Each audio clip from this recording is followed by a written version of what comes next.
Hello, friends and followers. Welcome back to TJ's Modeling Bench. It is time for another What Did You Buy Wednesday, hosted originally by Joe over at the Big Sky Model Ranch.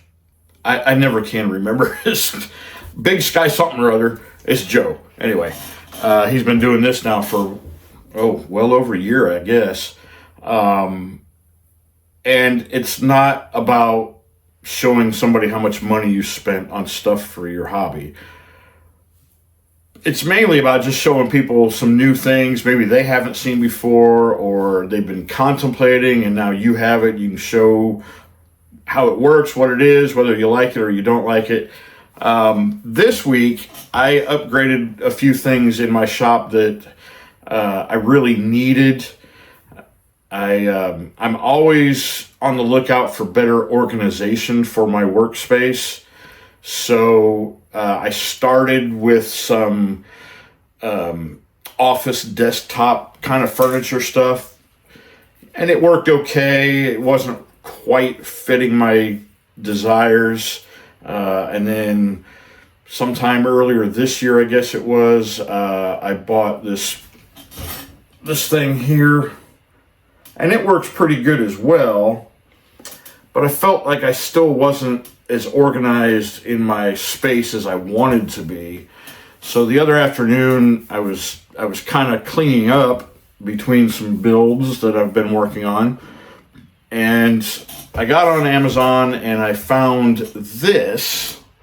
All right, this one and this one, these clear acrylic storage bins, shelves. So originally these are marketed for ladies with their makeup supplies and whatnot. So it's got kind of a, I wouldn't say fancy, but not really a masculine kind of pull handle on the drawers. Not that that matters one bit for what I'm using it for, but I think it works great as a benchtop organizer for things. I don't know that I've necessarily got it filled with things the way I want it. That'll happen over time of use, I think. But I do like the way they look. I like the ease and access to the drawers. This one has kind of a stepped little compartment here on the top. And then all four of these are separate. Well, no, I shouldn't say that. The top and the bottom are separate, as well as on this side, this top and the two bottom drawers are separate pieces. But what's really cool about this side, and I don't know if you can see it in the video from there, I'll put a picture up here of this thing on Amazon. But the divider in the center where these smaller drawers go, that divided center also has those drawer slots in this other half. So originally, the way this came was you had one big drawer and three small drawers on one level. I just swapped it around, put the big drawers both on the bottom, the smaller ones on the top. So that's easy to do. And you can even see on this one that has the thinner drawer at the top and the thicker one at the bottom, you can reverse those as well because the slots are there for you to do that. So it is a little bit adaptable. And I like it because it's clear. You can see through it. If you're not sure what drawer you put something in, it's easy to see. So that is one thing I've added. The other thing is this soldering station. And it's not the top end Weller station. It's a more inexpensive foreign knockoff. I have not used it yet, but I really wanted something like this where I can adjust the temperature on it. It's got multiple soldering tips. Comes with a water tray for a little foam sponge. These alligator clips, so you can hold work together. If you're doing wires that are separated, you can hold them together with that. I am not good at soldering. I can do it. It doesn't look pretty most of the time. It works, usually. I I never had training in electronics work. I was an aircraft mechanic in the Air Force, but I was really, well, in the Air Force, they really specialize different things. So you have electricians, hydraulics people, jet engine people, sheet metal workers. So I didn't learn those things so much. I wish I did. The electronics part of it totally baffles me. I don't do electrical work necessarily, but I needed a soldering station, for scratch building using some brass pieces now. Some of the door hinges guys like to use brass for that, and nickel metal. So it's going to get used eventually. Not a lot, but for the price compared to one of the top end Weller brand soldering stations, I think this is going to do me just fine. And then the last thing I want to share with you is this Display stepless circle cutter. So if you need circular masks, whether a disc to cover up, maybe you've already painted your wheels and you've got your tires on and now you need to do something to the tire, or vice versa, you can do the disc to cover the wheel, or you can take the disc out and have the outer portion covering the tire itself. Many uses or needs for a circular cutter, and it's fully adjustable. So give me a second and I'll move the camera around and I'll show you how this thing works. Just like any other Display products, they do some really nice packaging on it.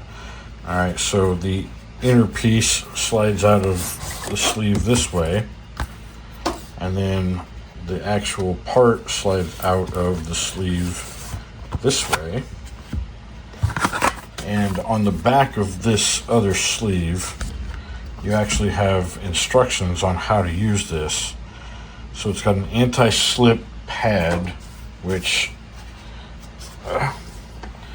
so it's a rubber pad, goes all the way around. Right, that's your anti-slip. The storage compartment here in this corner has your cutting bit, which I've already got one put in. Whoops. And then a protective cover for that bit.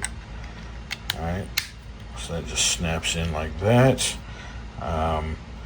So loosen the center thumb wheel, and don't unscrew it all the way. All right. Insert the end of your cutting bit, which there's a pointed, very sharp end, and then there's a blunt end. So the blunt end goes into this center. And then you've got this circular clear piece, so you can kind of see your circles when you're cutting. All right, then let me move this out of the way. All right, so I've got a piece of 18 millimeter Tamiya tape on this steel block. That's what we're going to use to cut on. All right, and right now it is zeroed out on our scale. All right.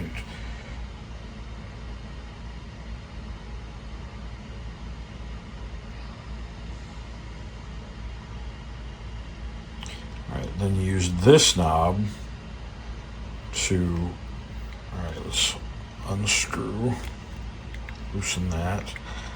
Now we can move our cutter. Let's go back a little bit. Let's go. I'm going this half. So I don't know that this incremental measurement is calibrated to anything. It doesn't tell you if it's millimeters or inches or anything. So it may just be, you got to play around with it. All right, so we got it where we want it. Give this a little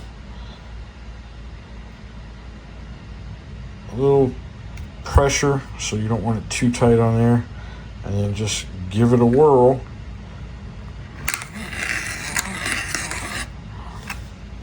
And there you go. Now you can either remove the outer part and leave the center disc, or you can remove that center disc. All right, so you've got you've got two different masks there. You know, something like this, if you had a bigger circle, you could use that as your background for your racing numbers, perhaps. You know, a bigger circle, maybe even do an outline of that circle with another mask and put your number in the middle.